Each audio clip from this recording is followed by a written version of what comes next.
I bring this court to order. We are assembled here today for the criminal trial of Irony, who stands accused of crimes against humanity and society at large. The penalties for this most grievous offense include expulsion from the cultural zeitgeist and linguistic defenestration. How do you plead? The defendant pleads not guilty, Your Honor. Very well. The court will now hear both sides' opening statements. We gather here today, in this court, to decide the fate of Irony itself. Up to this date, Irony has been allowed to roam the streets freely, sowing havoc and confusion upon the citizenry who cannot repudiate nor even properly define its presence. Indeed, so powerful and terrifying has Irony's presence become that political and artistic discourse have halted in their tracks, no participant able to decipher whether their opposition means what they say or is obfuscating and leading them astray with solipsistic banter. For the sake of progress, this cannot stand. We all remain under Irony's plexiglass grip, and on this day make the decision whether to maintain this tyranny or free ourselves. I stand here in defense for the accused, for no one else would stand by him. Have we forgotten so quickly that it is Irony to whom we owe so much of our modern philosophical ideas?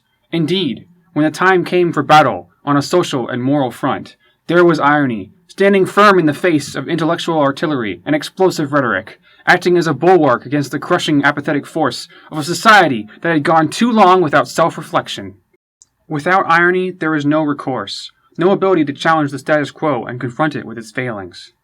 So I ask the court, how can you stand and accuse so innocent and noble a concept as Irony of your own failings? Indeed, that is, perhaps, the most ironic action of all.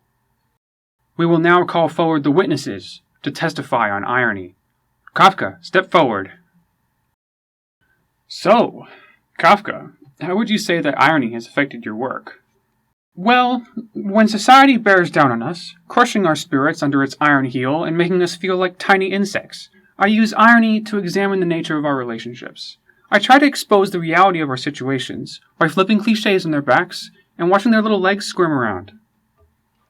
Huh. So you'd say it's a useful tool? Sure, for dissecting and mounting on small pedestals the nature of our world. Okay. The defense rests. Calling forth the next witness, Nietzsche. But where is he? I've been here the whole time. He's so strange looking. It's like he's barely there. Seeing me is a matter of perspective. So what perspective do you bring on Irony? That it's ultimately pointless.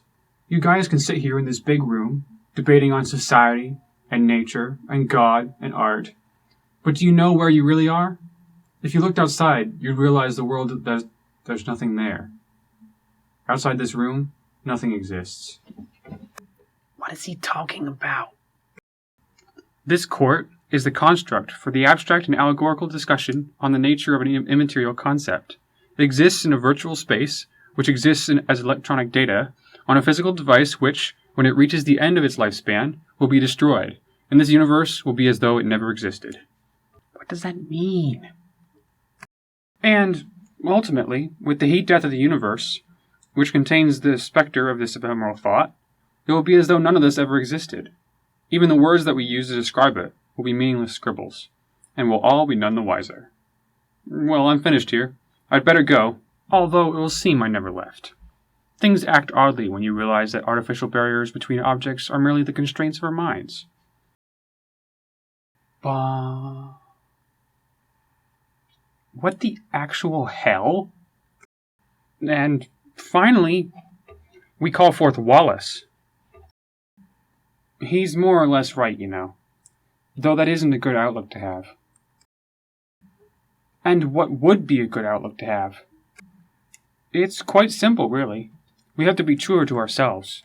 To overcome these barriers that we place between ourselves and reality, we don't have to go all meta and be all, ooh, look at me, I'm so mysterious and weird. Really, it's about clearing our heads of the fog of irony, realizing that we're right here, right now. And that's all that matters. But what about society? Isn't it a series of barriers? I suppose you're right. Using society's measures to define yourself is ultimately meaningless. How successful you are at a job, how good your grades are, how popular you are, all that shit's actually unimportant. What really counts, I think, is defining your success based on a personal measure. And couldn't it be said that you use the societal construct of literature to approach your method of self-evaluation? I guess you could say that. And the fact that a tragedy ultimately vaunts a work beyond its mortal coil, even though it was originally intended to help the living.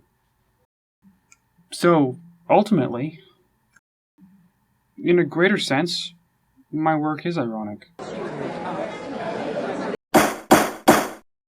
And with that, our court session is adjourned. The jury will now retire to deliberate on the defendant's fate. How does it fall? The fate of our society, ladies and gentlemen, may lie in your hands.